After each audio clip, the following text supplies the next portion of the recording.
If you enjoy this content, please take a moment to rate and review it. Your feedback will greatly impact our ability to reach more people. Thank you. All right, Vic, how's it going? Doing well. Glad you're back. You came back to snowy Nashville. So. Yeah, but it's a pretty snow. You know, Yes. It's not like rainy, nasty. The sun is out. It's not too gray out. It's nice. Yeah. So how was we tried to keep it going here, but I want to hear about Saudi Arabia. How was the trip? It's mind blowing. Absolutely mind blowing. I think that Saudi Arabia is probably top 3 places where the American narrative versus reality gap is like just clear. Ridiculously wide. Yeah. And credit to us on that. I would say the narrative we have is not necessarily wrong. It's just old.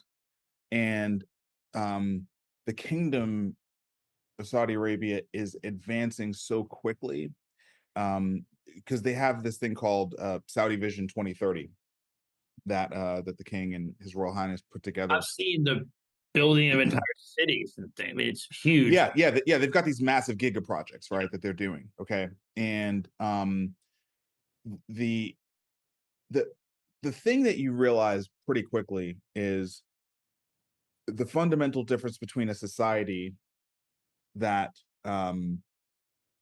does not run by democracy versus one that does, right? So we have this democratic society, and we're thrashing around. We're thrashing around like constantly about partisan stuff, and it just kind of spins up. And don't get me wrong, I'm not saying like anything is wrong with democracy. I'm just saying, like, there's trade-offs, right? You know what I mean? So in a democracy, this is what you have a lot of this thrashing around. Yeah. Right. So in a kingdom, the key is really like, do you have a benevolent leader or not? Benevolent kingdom king or not? Yeah. It is completely boils down to, like, is the king benevolent or not, right? And look, I think the Saudi people would say they have benevolent kingdom right now, and so they have this 15-year strategic plan called Saudi Vision 2030. They're 10 years into the 15-year plan. We can't have a 15-year strategic plan in America. Barely have a 2-year plan. Yeah. So they have this 15-year plan, and they're 10 years in, and it has all of these really thoughtful, societal and economic, and foreign policy aspects to it, about healthcare access, building these giga projects, whole just super modern cities. As it pertains to us, they are completely revolutionizing their healthcare system. And it's so many of the ministers and the people who work for the ministers, across their government, were educated in the United States. So the direction they're going with their healthcare system is, I think, one that not all, because we know that there's not one camp in America around where we should go with healthcare, but it's one that I think a lot of people in America who are in the healthcare industry believe we should be going towards. That they are basically moving to 100% privatized ACO model. So we're already privatized when it comes to delivering care. They have their own version of the VA there, right? So they have healthcare for the the veterans and people in the military. But outside of that, the whole population is cared for by sort of the Ministry of Health. And right now, it's just like they pay for it. They're not, they don't do cost accounting. They're not tracking it. It's not a fee for service thing. It's just a whatever it costs, we'll pay. So it's kind of like cost plus maybe, but it's all, but the providers are the government as well, right? Like today, they have private hospitals. Like they just had their first like HCA just launched on their stock market. But for the most part, it's or like UK or London or something. Yeah. But I would say not as advanced as like NHS. Yeah. Okay. Yeah, not as advanced as NHS. But where they're going is going to be more advanced, right? Because they're leapfrogging all the models that in the Western world, especially like, you know, UK, United States, that we've like tried and now we're kind of trying to back out of a little bit, you know. They're just going to this 100% cluster ACO model. They have a lot of work to do to figure out revenue cycle and cost accounting and all that kind of stuff, but it's all going to get privatized over the course of the next 10 years, and they've got it, you know, pretty well phased out. And it's just it's super ambitious, but when you look at all the other things that they're accomplishing, the building of their financial district, their whole health tech city that they're working on, it's like you get that they are much further along in the process of getting away from oil dependence than we might think they are, right? Like I feel like the story in America has largely been around sports washing, because this is what we interact with, right? You know, Live Golf and Ronaldo, you know what I mean, and just like all and the fights are there boxing, now, right, and boxing, right, yeah. So like that's what we get to see and feel from Saudi, is like the sports part of it. But for the citizens, it's, you know, it's a full societal upgrade is what they're going through. It sounds like maybe a lot of the people that work in the Ministry of Health were educated in the US, and they're able to take kind of best practices globally, and then they have a king who can say, well, let's build it this way and just start. Now, there's a lot to build, but that's kind of freeing, just to let's go build how we want it to be. Yeah. And the Crown Prince is apparently, I don't know him, but the Crown Prince is apparently, you know, very ambitious. When you look at the plan, it's clearly very ambitious, but also like, we are going to hit these things. And so, you know, a couple of other things I'll just point out. The advancing of women in that society, I think it's happening so quickly that it wouldn't make sense that any American narrative could keep up with it. You know what I mean? Like I when I talk to people here, especially coming back, mostly they talk about women being able to drive and some women being able to do some jobs, but like the shift is far more impactful than that. So when you walk around, you went to a conference, I think. When you walk around, there are women there just like men, just like in a US conference. Oh yeah, for sure. Absolutely. Now, their society is much more like, there's no question. It's a nation under Islamic law. And so you know, they're just not everything is formal. You know, it's a much more formal place. I wore suits basically every day that I was there to do business. You know, that you don't generally like reach out to shake a woman's hand unless she extends her hand first. So there's a formality to it and a modesty to it that is just baked into the culture there. It's their fundamental culture, and they're not like losing that part of it. But many women without, you know, headdress. Now men and women are working on the same floors in buildings. I think even like 2 years ago that wasn't the case. They were working on separate floors in buildings. So there's just all these things that are advancing very, very quickly.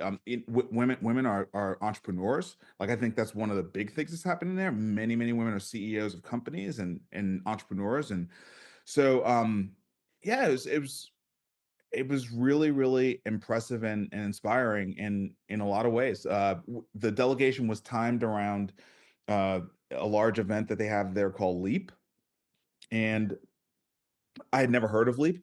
Yeah, yeah, you didn't know about it, right? Yeah. So Leap, well, first of all, it's thrown by Informa, which is that big event company that like they just bought Hims, for example. So they throw big events all over the world. So that gives you a sense of like, okay, how big are they going with this thing? Right. It's pretty significant. And the event had hundreds of thousands of people there. Hundreds of thousands? Yes.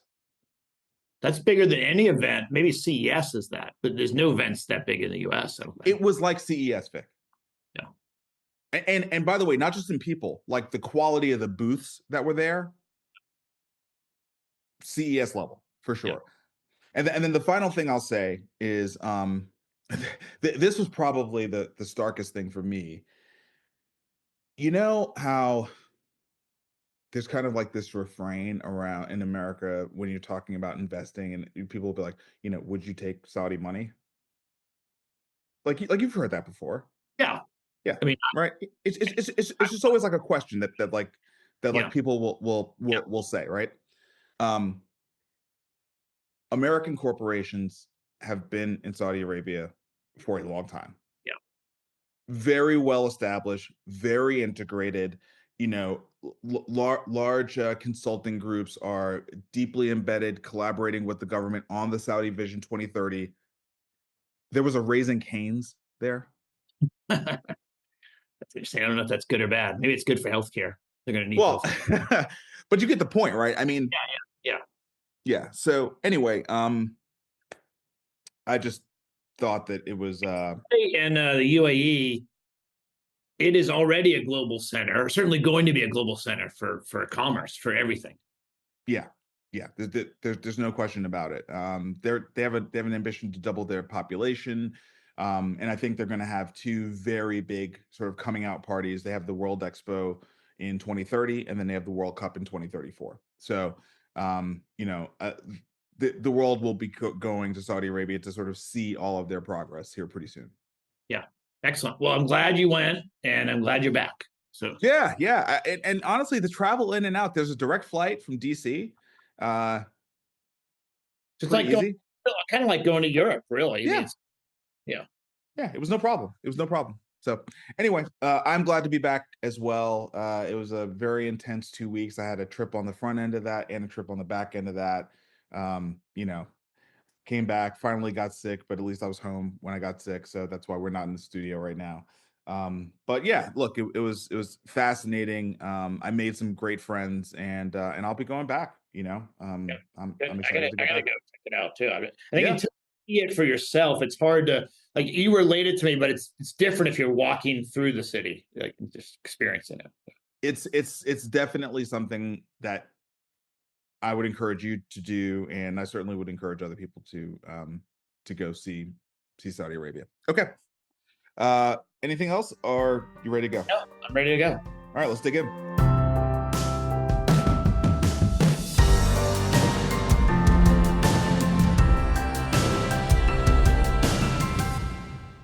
All right, first, let's start with the Fed. Fed minutes were released after the latest meeting, and what do they say? It basically said they're taking a wait and see approach. So they were pretty aligned in the meeting, in the minutes of the meeting, that they want to just see how the data comes in, and they're not in a rush to cut rates or raise rates, really. So the market really reacted positively to those minutes.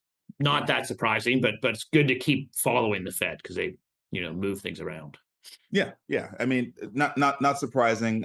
And also, they've put in minutes here something that is not necessarily aligned with what President Trump is hoping that they will do. So that's one of many storylines we'll need to continue to track.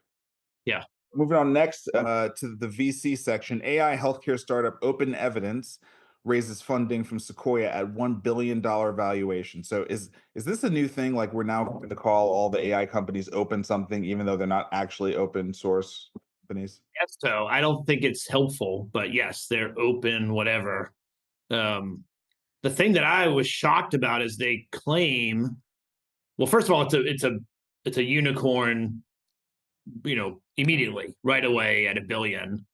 And then they claim that a quarter of doctors in the US are using the tool, which I do not believe, but it's in the story. And there was a lot of press around this. So, you know how I feel about hyperbole and failure to be precise. yeah.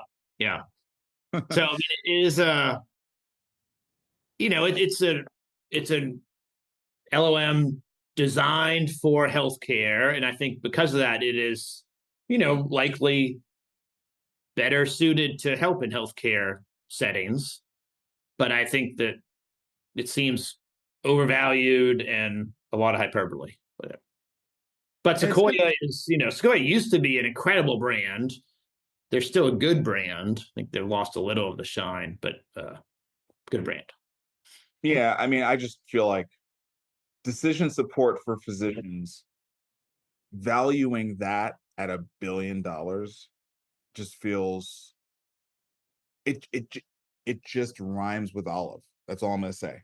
Yeah, It rhymes with olive. yeah, that did not end well. No. Axios Pro, Frontera Health gets 32 million for autism therapy tools. This is also AI, and this is addressing the backlog of ABA providers that are available for families who need therapy for their children. Basically, while they're on those wait lists, they can supplement the the absence of of therapist availability with an AI powered assistance for. Yeah, so I think the opposite about this. I mean, I think an in-person helper, PT, or support for your child is better, is the standard of care. But if you're on a wait list and you can't get help, it seems like a good solution to have an additional tool to help. Yeah, I think so. You know, we've got a PA company in the portfolio, and this is definitely a space where there is so much room for improvement. All the way around. We have a very hard time figuring out how to move the needle on outcomes in this space. And so right now it's largely a consumption model, because we have a growing number of the population that are being diagnosed with autism. They have special needs. They do need support. The healthcare industry is sort of bound to provide for them, but there's no therapeutic pathway to quote unquote improve, right? Yeah. In a meaningful way that would show up via diagnostics, that would lower the cost of care. So it's basically like, how much availability do you have, and we fill all that availability, and then we pay, but then we pay pretty low rates because we can't control the costs, so that impacts the quality of the therapy. Not enough providers, and you sort of cycle around. Yeah, exactly. You got it. It's just this loop. So we definitely need to figure out how to improve autism care. No question. Yeah. Yeah. And adding, I mean, if a patient's on a wait list, there's no question that an AI tool is better than nothing. And so I think that's a great way to sort of enter the market, as opposed to some kind of replacement or other alternative. Yep. Agreed. Axios Pro again. Posterity collects $13 million Series A for male fertility. Yeah. So male fertility is less covered, but I think it's about half the cases where you can't have a baby. So it's as important as female infertility. And we know several of the investors in this company, FCA here in town, and Steelside that we know. So it seems like a good company. I don't know much about it, but I like the space. Yeah, and I like the investors. So happy for FCA and Maria at Steelside. Okay, Mobi Health News. Millie secures $20 million to expand its maternity care platform. Yeah, so this is after you get pregnant, and so the maternity care, and then after the baby comes too. So it's a good space, and I think a Series A. I like to see Series A new companies getting going. Axios Pro. Ex-Redesign Health director debuts Terrarium incubator. So this is Company Ventures. Our friend Hunter is one of the partners over there, and they have backed with 130 million a new healthcare incubator called Terrarium. The CEO is Mark Rosenblum, and he was from Redesign Health. Yeah, and they are partnering with Wellstar, and then a design firm called Cactus that I don't know, but that whole concept of sort of the studio aligning with a health system and a design shop, I think makes a lot of sense. And so good to see the former Redesign director landing in a new place, Terrarium. Yep. Okay, so Elad blog. So Elad Gil, sort of a thought leader in the industry, writes on a variety of different things.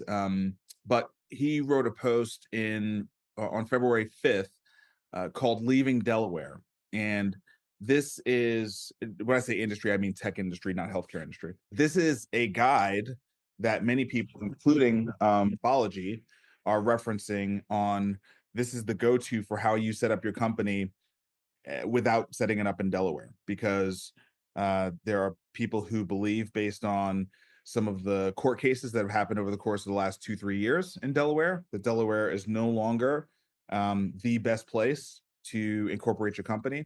This is a pretty big shift. I mean, I don't think I want to talk about what's inside of the Post as much as I want to talk about this real shift that's happening. We have talked about the shift from an economic perspective to the Southeast United States, Texas, Florida, and Tennessee in particular, 3 states that have grown in prominence and power economically across the United States significantly over the course of the last 5 years. Nevada has really been aggressive at, they don't have, no income tax, but they've been really aggressive at this corporate identity. Exactly. And so now Texas and Nevada are emerging as new legitimate alternatives for establishing your C Corp. And the reason why that is such a big deal is, talk about things that for someone like me who came into this industry, you were like teaching me the industry, and setting up a Delaware C Corp was like a law of physics. You know what I mean? That's just one of the things you did, right? You set up your C Corp in Delaware, and then you started building. There was no alternative. I mean, it wasn't. Right. And I think it's just, to me, it's a sign of the fractioning of really our population to different states based on tax policy, legal policy, political persuasions, cultural things. There's definitely a fracturing. Maybe that will be healthy if we can experiment with things and come back together. It also could be really damaging and not good. I'm hopeful, but nervous about it. Yeah, I mean, it's going to make our industry, that I believe is already challenged, a little more challenging, just a little more challenging. Because I think the reality is we're going to see different VCs start to say, I'm doing all my stuff in Texas, or I'm doing all my stuff in Nevada. And now you're going to have 3 different places. And I think it's going to largely split along like political ideologies. Yes. And we know that a ton of VCs right now are on the red train. Yeah, I mean, Valley, Peter Thiel, and others, sort of, maybe they saw the momentum and jumped on for financial reasons. Maybe they always believed in these ideals. I don't think it really matters. So a lot of the venture capital industry and the tech industry has sort of signed up on the, I don't know if it's red or just Trump, but that's kind of the same thing now. Yeah, I think it's red. Yeah. I think it's bigger than Trump. I think it's, I think it's the GOP. So look, this will be for us in our industry. If you're outside of our industry, you're just like a healthcare person listening to this, you might not care about this, but for the VC industry, it's not a small deal. And for founders and management teams building, that you have to decide now where. It's just another thing to consider. There's more optionality, but there's also a lot more complexity. That's right. All right. And then the final thing in the VC list here, Wall Street Journal, the new survival guide for private equity: go big or get back to basics. So what's kind of the narrative here? Basically, the private equity industry is sort of bifurcating to, huge private equity firms. It used to be that 5 billion was a big private equity firm. It's not now. I mean, they're getting bigger and bigger and bigger. Or you really have to go back to finding deals and kind of manufacturing things really small. There's not that middle of the road. So, I mean, they call out CD&R, who, we're friends with several of them there, with their $16 billion fund. And that's just part of the game now. You have to be raising that significant size in order to play. Yeah, well, I mean, I think they called out CD&R as actually being more of the pure play that is just excelling with a not so large fund, which is crazy to say. 26. Maybe that's small. yeah, it's crazy to say 26 billion or 16 billion is small, right? But relative to, you know, $3 trillion that some of these firms are sitting on. And look, I feel like the same thing is happening in VC, right? I mean, you know, we've got the General Catalyst of the world, we've got the Andreessen Horowitz. I mean, you know, Jumpstart will never raise the kind of capital that those funds raise. And I just got finished writing, you know, my LP update because I've been sick and, you know, family stuff happening. But I just got done writing it, and you know, the narrative is like, hey, listen, if you're a seed stage fund, you better be a builder. You like Yeah. you On helping and adding value. you better be a builder. Like, you better be in there rolling up your sleeves, helping these companies actually become real companies. Like, don't think you're going to be peddling a narrative, doing momentum crap, you know, while they burn cash and somebody's going to save you. Do you know, like, 2 years in a row, graduation rates from the norm, like, I'm not talking from 2020, from the norm, it's cut in half. Yeah. Well, so let's talk about graduation rates, because I'm not sure everyone understands it. Graduation from seed, you raise a seed round, do you graduate to the next round called Series A? A. That's what you mean. It's cut in half. So Yeah. half as many companies are living, and that means One in five. Yeah, right. 1 in 5. Yeah. And so I think a seed general partner or seed fund has to be able to contribute. You have to help build customers, you know, new revenue sources, help them raise money, help them with their strategy. You need to be sort of hands-on. I honestly, like, if you have a 1 in 5 chance of helping them get to a Series A, you're way better off spending your, and also, like, 1 in 5 is not evenly distributed, right? If you're not in California, Hey, it's lower than that, far lower than that. Yeah. it's like 1 in 20, right? So now what you're actually charged with doing is not just driving top line revenue, but creating a capital efficient business that is very close to, if not cash flow positive. Yeah, you have to get to default alive, meaning you have more money next month than you had this month. That's and right. Thrive.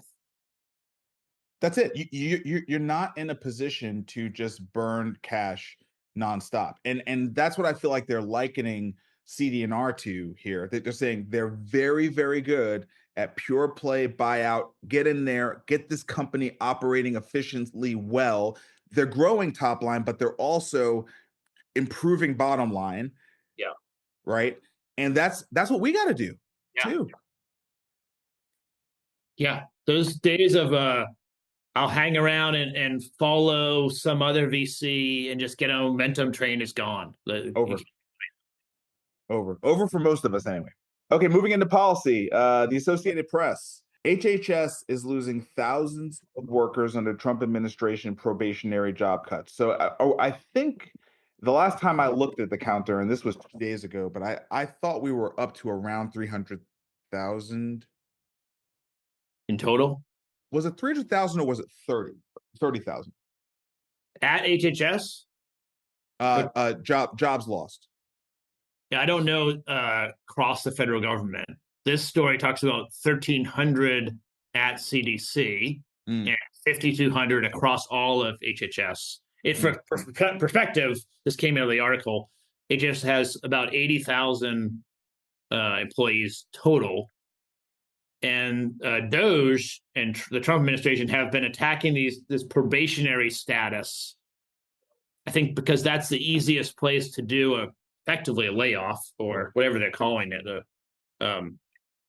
And once they are not in probation, I think you're in probation for a year after you start or a year after your title changes. Whether that makes sense or not, I don't know, but that's how it's set up. And so those are the people that are being terminated or being laid off, whatever the term is. Yeah, I mean, this was 1,300 probationary employees at the CDC, which is roughly 1/10 of the agency's workforce. I mean, they just. I mean, I don't. I think you and I understand what Elon is doing because he did it at Twitter, now X. Sure. I mean, I get it in the private market. Yeah. Well, I don't know that it's appropriate for the government to do that process, but that's the game plan he is using. And I've done it before, where you come into a private company that is in trouble and burning money and that has very limited prospects, and you have to cut enough employees to really make a difference. You always end up cutting slightly too much because it's easier to hire back the one or two roles that you cut too much in. That's pretty common in private companies that are in trouble and trying to cut back their costs. We've never seen it tried in a government, never mind the size of the US. Right. I don't know how it's going to end. I mean, it might be okay. It might be. There's definitely Nobody knows. No one knows. Nobody knows. Axios, the FCC chair endorses Trump's ability to fire commissioners. So there's a lot of energy right now around testing the limits of the president's authority with the regulatory agencies that are in the executive branch, but especially those that are that were established to be independent. The FTC is one of those. There's a difference, I think, from a legal point of view in something like the Consumer Financial Protection Board. I think I said that right. Bureau, which has one leader that the president can appoint, versus the FTC that has a 5-member board that kind of manages it. Traditionally, the president would put in the chairman, the leader of the board, and name 3 of the 5 commissioners, but not the other 2. And that allowed for at least some balance. So in the minority, you couldn't swing a decision, but you had a voice. And the people that I'm listening to around this, because it's chaotic and there's so much coming out of DC every day that I have to sort of choose what I'm going to follow. But I think this is going to be, it's in the federal appellate courts right now. I think it's going to go to the Supreme Court because Trump's administration, Trump himself and his attorneys, I think are really testing the power of the presidential office, the executive branch. Yeah. And it's unclear whether the Supreme Court will allow that or not. But obviously, it will create a very different regulatory environment for mergers and acquisitions, which impacts our business directly. Yeah. Hey, I haven't had a chance to listen to the shows that you guys did while I was out because literally it was just back to back to back, no breather. Did you guys talk about Brad Smith and Doge? We did not. No, Paul and I talked about policy in general for the different parts of the healthcare system, but we didn't touch on Brad. Okay, well, that'd be good. Bring that. Yeah, let's just talk about it right now. I mean, you didn't. We'll find a link and throw it in the show notes. I know that there are a couple that are out there, but this is a pretty big deal, isn't it? So Brad Smith ran CMMI.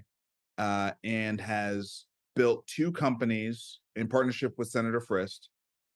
First was Aspire Health. The second was CareBridge. Both have sold for over $1 billion. I think maybe one was $2 billion.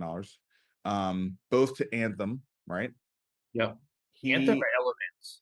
Well, it's the same. Well, I guess right. Yeah. Okay. Yeah. And he was tapped to be the healthcare lead inside Doge. So it's a pretty good pick, right? If you're focused on efficiency and you want to go into healthcare, a guy who ran CMMI and then built businesses against value-based care models. Yeah, and he still has Main Street right now. Yeah. That's like rural health. Yeah. Yep. That's a pretty good profile to go in there. This is a guy with a ton of Nashville sensibility when it comes to like how healthcare works. but is not at all like limited to Nashville. I mean, he's a nationwide guy. And CMMI was, I don't think anyone's going to cry tears if CMMI gets axed. I mean, I think health system CFOs all over the country will rejoice about, CMMI going away. Both sides, Democrats and Republicans, used it to try to experiment with new things, and Sure, it had good aspirations. It maybe didn't deliver that much, but he Yeah. was in that seat for the whole Trump won. yeah. So I think there is an interesting question though, as we see these broad sweeping cuts happen and Doge moving through departments where they may not have a version of Brad there, right? Having Brad in Doge leads me to believe that while the cuts may still be swift in Doge manner, that they will be thoughtful insofar as we have someone who understands how the system actually works. What do you think about that? I mean, I tell you what, like you can be afraid, but I'd much rather have him in there than not have him in there. Yeah, that's where I was going to start. I think I don't know if there's a better pick. He is a really good operator, but he also cares about physicians and patients and payers, and he understands the balance of our healthcare industry with the payers and providers naturally designed to hold each other accountable. He understands that in a way that not many others do, and he's delivered significant value for shareholders in at least 3 companies, maybe more. I think there's a lot of healthcare that could be redesigned to be better for everyone. Now, it's going to be a hard process because it's a big system, and turning it, no matter who you are, I think is going to have there's going to be some places where there are cuts that maybe are not immediately filled, and people's life is at stake and their health is at stake. And so it's a hard job, but I agree. I think he's a great choice for it. There's a lot of fear around, cutting anything, but I think he definitely knows what to do, and he has the right perspective. He's going to try to save money, but he's not going to do it at the expense of care broadly, I wouldn't say. Yeah, and I also think it's pretty interesting that Doge even brought in somebody of his caliber to do the healthcare thing, because you have to ask, across all these other areas, did they feel it necessary to bring in that kind of expert? Yeah, it's really interesting. They have a pretty large number of people that are there voluntarily because they're Americans. Now, whether we like exactly what they do, they're trying to do something that they think is right.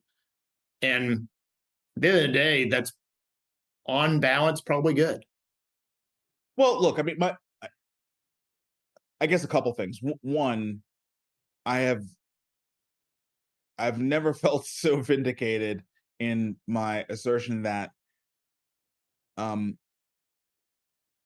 while what you do is important, how you do it is also important, as I do right now. Hopefully people are like getting that the how actually does matter. Yeah. And I think that the problem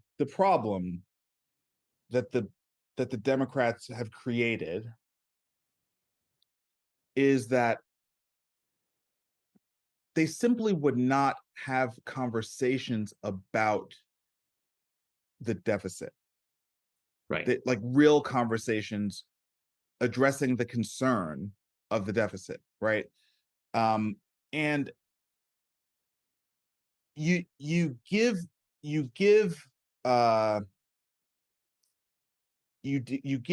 Doge and you give Elon kind of room to run in whatever way they want from a how perspective. because at least they are addressing that issue. You know what I mean? And to me, this is such a consistent theme with the Democrats, which is why I think the Democratic Party is like in such terrible, tremendous trouble, even watching like how they're responding in this moment. Yeah. You know, I think this party is in such tremendous trouble because when you look at the first, you know, what is it, February 20th? The month. The So month. when you look at the first month of the Trump presidency, right? I mean, the level of intensity that this has come with and whiplash, not just domestically, but obviously internationally, right? This is so incredibly intense. And it simply begs the question, does everyone like this level of intensity? Right? Is this what everyone wanted? This level of intense whiplash, or did they just want somebody to address some core issues that standing leadership was unwilling to acknowledge needed to be addressed? Yeah. And I just think it's the latter. I just think it's the latter. I think like Yeah. And there's just a vacuum of credible Democratic voices, and our system works better with both sides contributing. And yes. I sent there's a op-ed, you were gone. It was on February 13th. Ro Khanna, hopefully I'm saying that right. Yeah, that's his name. He's the Democratic. He's in the House in Silicon Valley. Yep. And he wrote an op-ed in the New York Times, and I sent it to my sons because I said, finally, a strong Democratic response, and it was great. I mean, he's basically saying what you're saying, like, we need to be honest that there's people in middle America that are suffering, and the Democratic Party needs to recognize that and then try to help them, as opposed to just pretend like everyone's fine when they're not fine.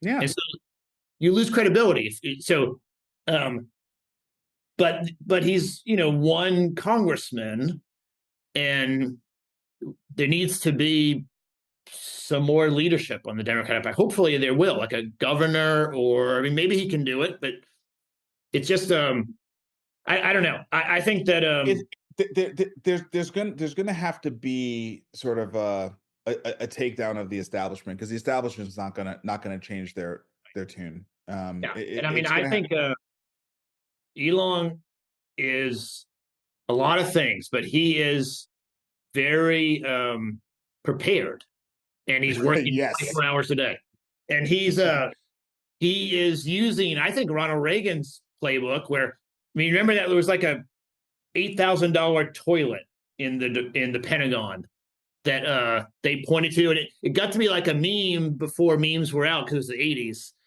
But that's what Doge is doing. He's attacking things that are clearly waste, fraud, and abuse. And in middle America, people don't want millions of dollars going to something when they are struggling themselves. That's just the warm up. I mean, what he's doing is sort of like gaining credibility and making the talk track be, there's all these problems, and then people will stop listening, and then he make like a bunch of cuts. And instead of the Democrats complaining about Elon wasn't elected or whatever, they need to be more, I don't know, assertive and studied, and try to say, yes, these are wasteful things, let's cut that, but these aspects, these programs we really need. You can't say everything is bad. Yeah, and then like, and then saying things like he's not very smart. I mean, it's just not true. It's just like, it's, and you say, we didn't talk about it when we were catching up about Saudi Arabia. One of the things you said really resonated with me, which is people are working 18 hours a day there. Like, they're trying to make their life. They're working incredibly hard. Yeah. And there's a feeling that's more urgent than in the U.S. Maybe not everywhere, but broadly. And that's kind of what Elon and Brad and these are people that, I mean, Brad is the same and Elon's the same. They'll work 24/7. I mean, Brad is really talented and he works all day, all night. He works on weekends. He's just working all the time.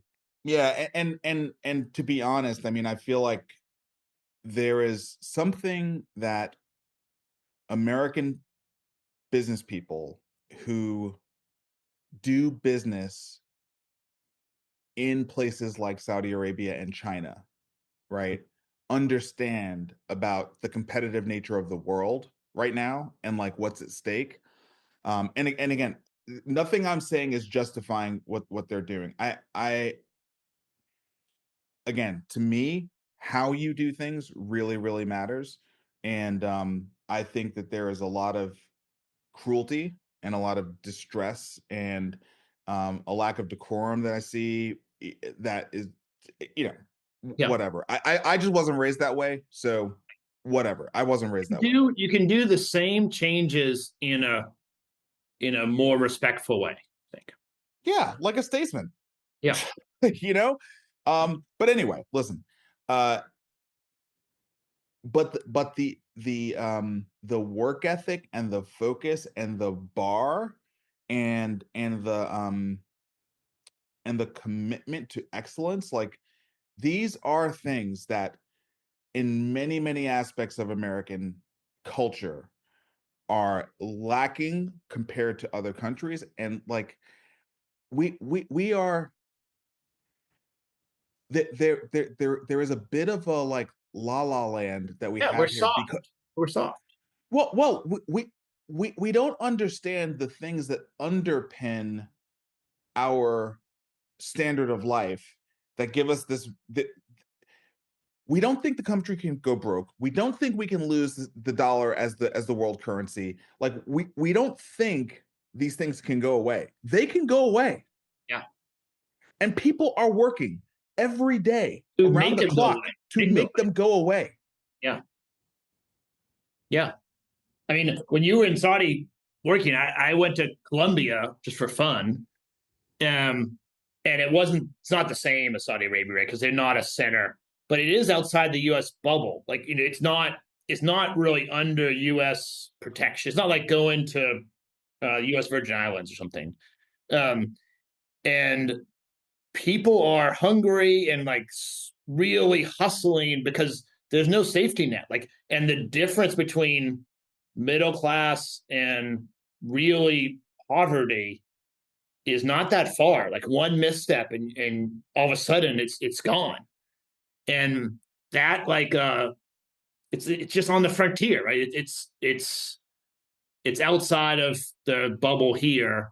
And it's fun as an American because they don't use coins there. And I said to the hotel, like, why are there no coins? Like, well, 2,000, whatever their bills are, is 50 cents. And so like there's no real need for coins. Right. But it's just they have to hustle. There's no safety and there's no security. And that's also bad, but it drives this like hunger or work ethic that they're working hard to survive. And yes, the US dollar reserve currency gives us just incredible power, and our military power gives us incredible power. But both are maybe peaked in 1998. Yeah, I mean, certainly peaked in terms of like clear dominance. Yeah, we were the only global power in the late 90s, and now we still have a lot of power, but there's other. I mean, Saudi Arabia is rising, China is rising, Russia. Who knows what Russia's doing? This is all kinds of craziness. All kinds of shipping. All right, let's move to industry stories. Humana's CenterWell unit plans further expansion in 2025. Humana's CenterWell seems to be doing pretty well, picking up, where Walmart left off, and now looking at further expansion. It seems like a good focused model. It kind of fulfills their provider agenda, and it's focused on a particular demographic, so they should be able to do very well with that. Yeah, they are moving. The payvider business model we cover normally from the provider side, now underwriting insurance, Humana's going the other way, and they really focus on Medicare Advantage primarily. So I think it makes a lot of sense. They are getting much more engaged with their subscribers, their members, their patients in CenterWell, and that keeps them longer on the Medicare Advantage Humana plans, and they're able to manage them better. I think it makes a lot of sense. UnitedHealth Group offers buyouts to eligible employees, according to reports. Yeah, and I think it's 30,000 employees could take this buyout and not work there anymore. And I think that's an example where they are trying to be proactive. Like United makes plenty of money, but they're trying to be efficient and really and prepare for whatever's coming next. And I think that's probably smart. Yeah, and I agree. I mean, I think the offer to the buyout, right? That's being proactive, right? That's not the same as a layoff. Yeah. They are very data driven. They normally never miss their quarterly earnings reports, Right. and so I think they are looking down the pipe and saying, hey, we might need to make this move now to secure future profits, given macro trends and other things that are going on. So Yeah. CommonSpirit logs 135 million of Q2 operating gain on higher volumes, checked labor spend. I think about one of our first episodes, it had to be in the first like 15, where we went through that CommonSpirit financial report, like line by line, when they were like burning all sorts of massive cash. Yeah. So this is like a happy story that they have really turned the around. ship in the last 2 years in a great fashion, and it's a big platform, big ship. I don't know how many states, but a lot of states, and so it's great to see. I mean, Paul and I were talking about this last week. The scaled nonprofit health systems, CommonSpirit, Ascension, Kaiser, they're doing pretty well. I mean, it's more scale, I think, and strong execution, really strong management teams than it is whether you're a for-profit or a nonprofit. Probably. Yeah, I agree. Wright Lassiter went from Henry Ford to be the CEO's CommonSpirit, and he's kicking ass. Congrats to him. Mass General Brigham opens fiscal year 25 with $54 million operating loss. Expects layoffs to save over $200 million annually. So this was a little bit out of the blue. Learning that Mass General Brigham is having some financial problems. Yeah, I was really surprised about this. I think that academic medical centers in general are going to be under pressure from the NIH. So I don't know. One of the things we covered is NIH is claiming they're going to cap the overhead payments at 15% to all grants. Yep. That's going to be really difficult. That's really difficult. Platforms like MGH and I guess and Mass General Brigham's. Yeah. But that hadn't happened yet. So they are already sort of struggling and trying to cut back. Yeah. So hopefully they get this turned around. Let's see what do we got next. Oh, another not so great story. CHS's losses widen in 2024. They widened to 516 million in 2024, up from 133 million in 2023. I mean, goodness gracious, this is like, and I mean, I think the really sad thing about this is Vic, CHS has been struggling for how long now? I mean, I've been in Nashville 25 years. I think 25. No. It hasn't been that long. They have been struggling for 10 years at least. 10 years. At least. 10 years. Yeah. 10 years. And they've sold off a lot of their really profitable assets to pay down debt. They have a lot of debt. They took on a ton of debt to do all the buying in the beginning. Yeah. And now they're having to like sell. The only assets they can sell are the ones that are performing. And so it's just this like, really difficult spiral where you have to sell something to pay off a debt that's come due, and you can't sell the facilities that are really burning money.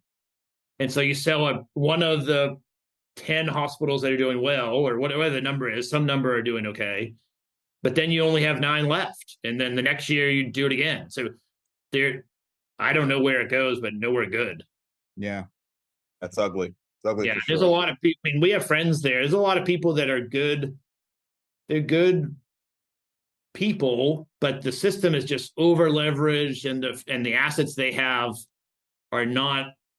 They're not designed in a way that can really have any leverage negotiating with payers or have any. I'm not even sure how many people that are there in leadership today were responsible for the buying that created the current situation. Yeah, most of those people have left, I think. Yeah, it's not the same C-suite, I don't think.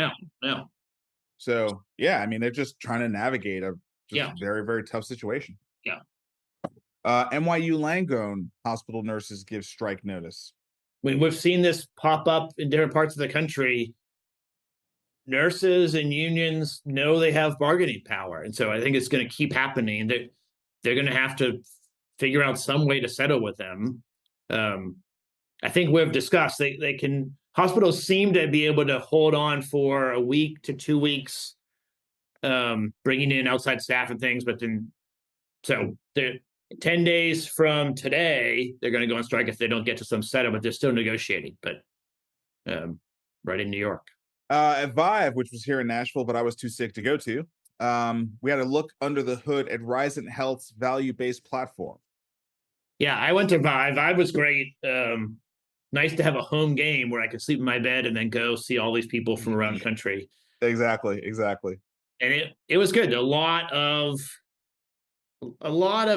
stuff that we cover every week here. So not that many new things, but this was new. So Risant, of course, is Kaiser's brand that they used when they bought Geisinger, and then they added Cone. And it's really interesting. They are not integrating all the operations into one massive platform. Instead, they're sort of overlaying. We're going to work together on value-based care initiatives, and that's how they're sort of working with the groups that they buy. Pretty interesting way to sort of align interests and kind of let each operation kind of opt in to whatever they need for their population at that time. Yep. I'm super excited about this. I think it's very, very smart. I'm excited to see the team that they build. And yeah, look, Rising's just an exciting story. A really exciting story to see a different type of national. We were just talking about the success of CommonSpirit, which is great, but also like a very sort of still fee-for-service based model. A lot of the large scaled nonprofits, I think, CommonSpirit, Ascension, Advocate used to be Atrium. They're largely fee-for-service platforms, right? Yeah. So this Risant and the plays, for-profits are all that way. So all the scaled ones except for Risant.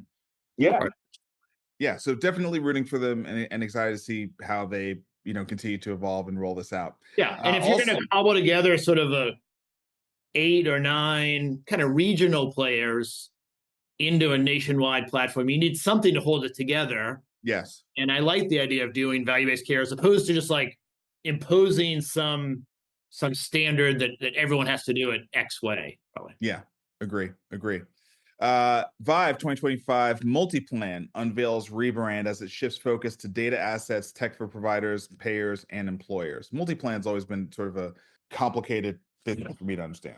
Yeah, I think of them as like a almost a TPA, a network of docs, and then they've added in other things to optimize the network for employers and consumers. Multiplan might be the worst name ever. The new name is not that much better. Clarative. Going to be hard to spell it at the URL and everything, but I guess good. Shouldn't talk about home team companies like that. All right. Lumeris unveils AI tech for primary care, DoseSpot's latest RX transparency tool.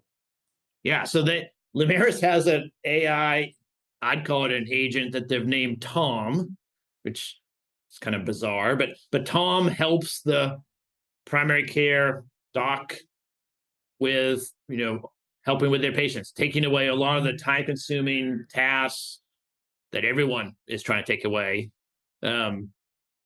Interesting. I don't know how effective it is, but they're saying there's 2 billion hours that we don't have enough providers to fill, and they want Tom to help with that. Okay. So, All right, into our AI rundown. Let's try to move this quickly. Corti AI adds up-to-date integration to its platform. yeah. So Wolters Kluwer, I'm Mhm. not saying that right. They're a very well-known healthcare Old. data, evidence-based, old, been around forever. Integrating that data set into AI, I think, is really meaningful. I mean, Yeah, it's that's good. really strong data set. It will mean that the AI is much better, and will hallucinate less and could maybe really be helpful. Okay, so Corti AI is one we need to track really because of the Wolters Kluwer Yeah. partnership. And I Okay. assume that they paid a bunch for it. I mean, it's really valuable data, so I think they probably some license deal. Yeah, license or maybe a bunch of warrants on the company or something like that. Yeah, right. Zuckerberg bets big that real humans want humanoid robots. Meta's latest AI push. You know, it's just interesting how bad so far Zuckerberg has been at hardware. He's been really bad at it. I mean, the phone was trash, the portal was trash. Oculus is okay, but I don't know anyone who like actually uses it on a regular basis. And he's not actually building robots. He's building tools, AI software and sensors to power other robots. Got it. Okay. That makes sense. So he That makes maybe sense. is self-aware, or more likely he just knows that it's 30 years of investment that other firms have done in robotics that's really hard to catch up on. So Is this basically a way for him to like take all his investments in the AR VR labs and turn it into a B2B yes, enterprise? that's Okay. exactly what it is. I mean, Okay. he built all of the sensors. You know, he has various touch things, interactions for the Oculus and for other stuff, and now he's able to use that, but sell it to I can't remember the robotics company's name, but there's only like 10 that are pretty well known. Boston, something is one of them. Yeah, he had way too much in on R&D Right. at Horizon Labs to not like find a repurpose for that Right. exhaust. Yeah. Yeah, I mean, it's $5 billion. He spent $5 billion on his virtual reality glasses stuff, and it's not going to work. No, it's not. Or maybe it'll work slightly, but it's not going to repay that much money. So No. I think it's a smart way to really kind of reposition into something that at least will have 3 to 5 years of hope for the stock. Maybe it'll pan out. Yeah. Wall Street Journal, AI agents are everywhere and nowhere. I love that headline because I agree with it. We're hearing about agentic, and it's like, okay, but who's using agentic? Right. In this article, they have a picture of Brett Taylor, who is the former co-CEO at Salesforce and former CTO at Facebook, who's launched a company called Sierra that is fully focused on consumer support agents. But yeah, what's your read on this this story?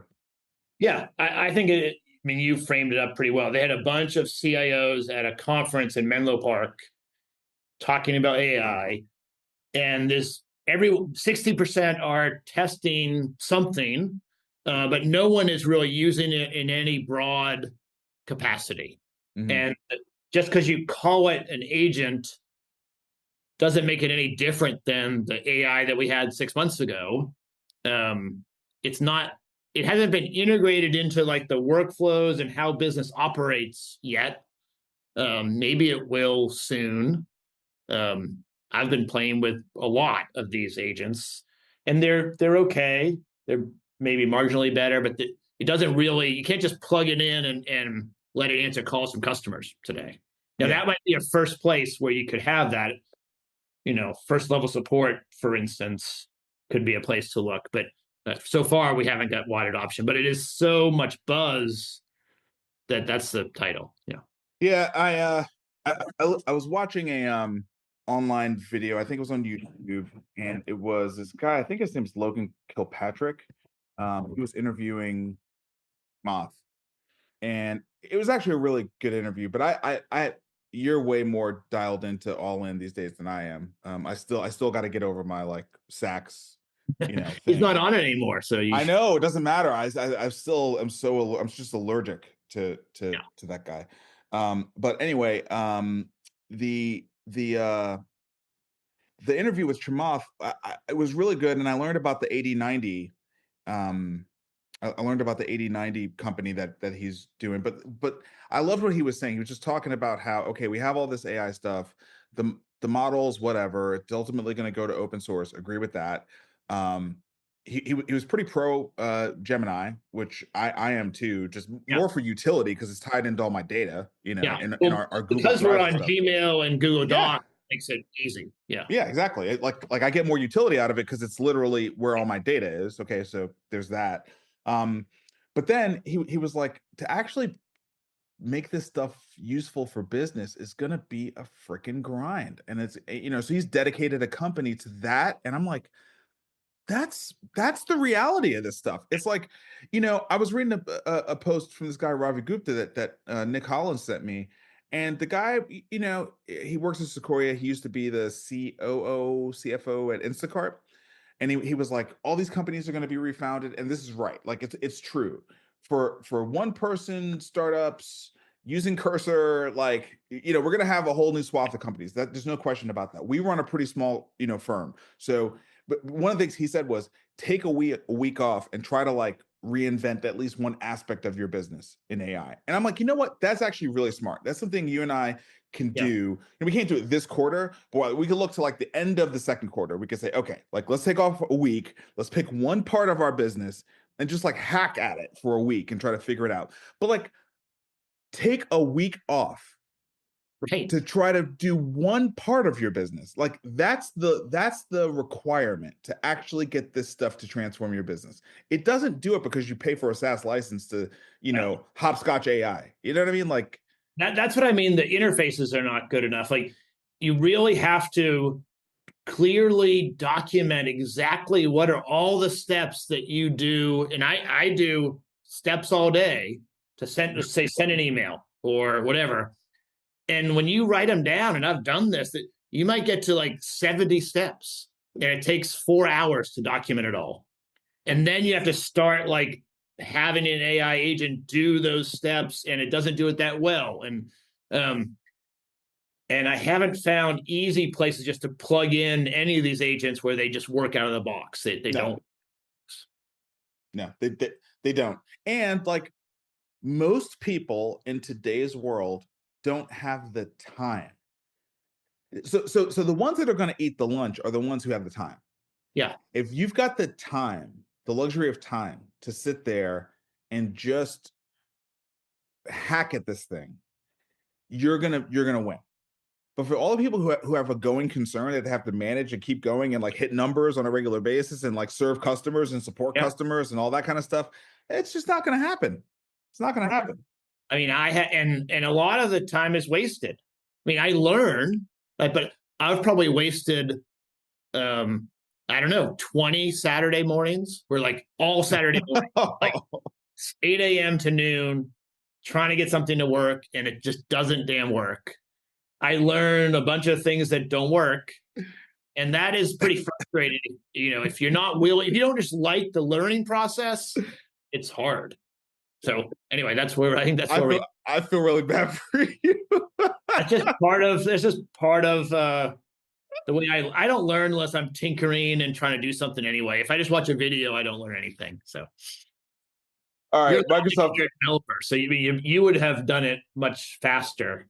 But yeah, it is true. If you've been a developer, even if you haven't coded like me for like 15 years, it's like still like you still know the stuff, It's all okay, like the little things that trip you up that take 3 hours, and then I'm just throwing my hand on. It's context. Yeah. It's context that you have because you have coded that if you have not coded, you don't have. Like you're just missing the information. Right. Yes. I don't know what information I'm missing even, which is the problem. Yeah, like I was telling you when we were talking about building an application in Replit, like one of the things I told the AI was like, go read the error log and find this.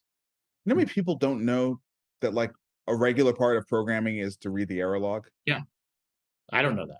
Yeah, it's just context for like what is the act of programming? Like what are the different components of the work that you do? So anyway, let's keep going. That's a 6-month course. Yeah. Yeah. Okay, Microsoft claims quantum computing breakthrough by creating new slate of matter. Google had a quantum computing chip maybe 2 months ago, and now Microsoft has one. It's coming. And so neither is, Microsoft won't sell this yet. They're sort of just experiments. It's a science research project. But I want to keep following it because quantum computing is going to really change security and how we keep track of bank records and health records and everything. And so, and then make everything. Can we at least get through 2 years of Trump before we get quantum computing? I think you have probably 5 years, 8 years. I don't think we can handle the two overlaid with each other. I mean, that's a level of chaos in our lives that just. Yes. I ain't ready. Yeah. I ain't ready for it. Okay, exploring the structural changes driving protein function with BioEmu1. So this is another Microsoft story, and I guess they are. I mean, back-to-back stories about how they are meeting Google, sort of, tit for tat. This sounds like deep. Yeah, it is. It's very similar to DeepMind, and I choose to see it as healthy that we have. There are two American companies that are both pushing on all of these really pretty deep science things like quantum computers and protein folding, and it's great. And then they open it up and allow everyone to play with them. So for medical research and new drug discovery, this is much more important than quantum computing. We already had AlphaFold, but it's great to have another view of it. I'm reading this, and it says they've enabled this by training BioEmu1 on AlphaFold. So this is like what happens when people are open sourcing things. It's like you get, it's competition, but like not if you open source the training data. Yeah. Right. Well, that's collaboration. That's collaboration. Yeah, and it's why technology accelerates, right? Because the next thing allows a bunch of groups to then move faster, and I think there's no question it's a net positive. There's a lot of things changing really quickly, but it's good. Yep. Elon's XAI has released Grok 3, so and they've also rolled out the Grok app. Yeah, so Elon built this huge data center in Memphis. I think it might be the biggest in the world, or one of the biggest in the world. 200,000 GPUs from NVIDIA. And it's been training for the last 8 months or something. And now Grok 3 is ready. I think it's competitive with OpenAI and DeepSeek and Gemini. Kind of like you were talking about listening to the 8090 stuff. My view is that they're all really good. And I'm more interested in sort of the downstream, as they produce these new models, then they open source and just give away the last, like Musk is giving away Grok 2 now. And that's great for entrepreneurs and doctors and patients, anyone that wants to sort of get intelligence basically free. Yep. Agree with that. OpenAI co-founder Zuckerberg is launching a startup and is fundraising at a $30 billion plus valuation. Yeah, just hard for me to get my head around. And he is working to go to like super intelligence and doesn't care about any of these interim steps, which is interesting. And I mean, the reason to put the story is it's interesting. He's well known. There'll be another competitor with the 4 I just named. And the other piece to the story is OpenAI, is losing talent. We have the next story as well. I don't know what happened there, but Mira Moretti is starting Thinking Machines Lab, which is another frontier model, but much more focused at trying to incorporate humans side by side with the AI systems, like focus on the interaction between humans and AI. I'm not sure what that means exactly, but there's definitely this, I don't know, there's a bifurcation of the talent. We now have, gosh, I don't know, 5 to 10 different companies all raising huge amounts of money. And there aren't that many world-class data scientists. So it's going to be fun to watch. I mean, it's going to be interesting. I say let them go at it. I mean, yeah, it's better for us. I mean, unless you're invested in one of these, which we're not, I want them all to build great stuff. Yeah, I mean, look, I think that it's less at the scale that it's happening. It's less about, okay, let them all do it so we can take it. It's more about they're all trying to bring about the next step change in society. You know, capitalists are trying to flip society into an AI society. You know, that's what else can you say is happening here by the amount of capital and the valuations? I think it's Edison and Tesla fighting over how we're going to deliver electricity to the world. Yes. And, you know, yes. one at DC, one at AC, whatever it was. And there becomes a standard. And then Edison won and made a ton of money, and Tesla didn't. And he was really smart, but he wasn't Edison. And there's this first mover advantage. Whoever gets to artificial general intelligence first then has the tool that can learn infinitely faster than anyone else, and you win. That's the only reason you would invest in these models, because you get that step change, and then you have the next electricity for the next 100 years. Yeah. And look, the reality is, if society was not set up the way that it is, with nations and militaries and, you know, global competition and, you know, battles over land and all these other things that are all going on all over the world right now, if the world wasn't set up that way, you might say, hey, maybe you shouldn't do that. But I'm sorry, the world is set up that way. And so we are all going to run towards this, you know, with basically it's reckless abandon, because we don't know what's on the other side. That's the truth. Nobody does. Zuckerberg doesn't know what's on the other side. Altman doesn't know what's on the other side. Musk doesn't know what's on the other side. None of them know, but we're all running there because we got to get there before the other person, right? Yeah. Well, certainly DeepSeek coming out of China, if you weren't an accelerist before that, we're just like, it's just all accelerator, let's go, we'll figure out whatever bumps we hit. You are now, because China is right on our heels, and we definitely don't want them to have it and not us not have it. So right. That's why I think the competition between all the Mag 7 is good, and Grok coming in and these startups, they're going to get funded, and they're all Americans. Yeah. Well, it's good to be back. Yes, welcome back. I loved having some guest hosts, but it's much better with the main host. So welcome back. Thanks, man. I don't have any Thursday trips planned for a long time, so I imagine I will be here, and we've got some good guests that are lining up. We're starting to get some inbound good guests, which is exciting. Yeah.